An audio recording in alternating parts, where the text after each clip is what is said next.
How does the ankle feel? It feels a lot better than when it did. So continue to progress and work through that in the off season.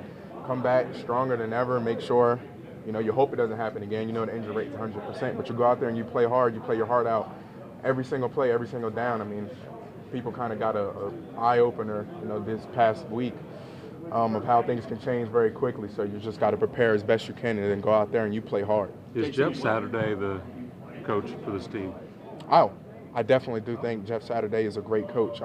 I think I mentioned to you guys before the passion that he has, not only for the game, but for this organization, as far as just wanting to make sure this organization is in the best position for success, utilizing the coaching staff, utilizing the front office, and then helping the players. That's all he wants. He wants the Indianapolis Colts to be a dominant force in the NFL. That's all Jeff Saturday wants. Do you think surgery is needed or just rest and rehab? I'm not sure. I'm actually going to talk to the doc today after I talk to y'all.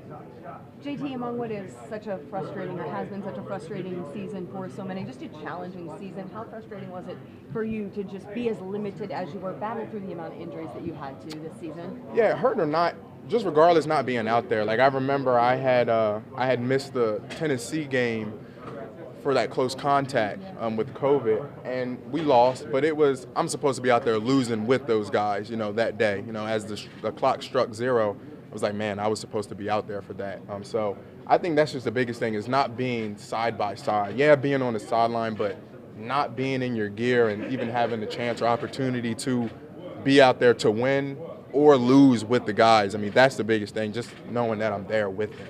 What's the biggest takeaway you take personally into the offseason to next year? Number one is, how can I contribute to the team as far as what can I spread throughout this locker room? I think, being a leader on the team, you kind of think of ways, how can I influence the rest of the team in a positive manner?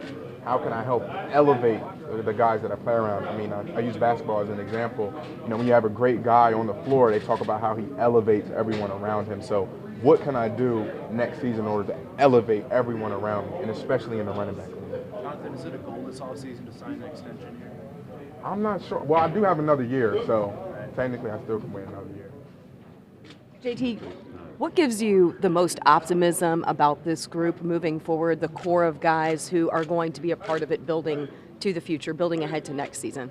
I think number one, like how I mentioned, is elevating the guys. I think the leaders coming together and saying, hey, what are some things that we noticed throughout the locker room? Kind of having a discussion or a dialogue of what did we notice throughout the locker room? What did we notice throughout the season?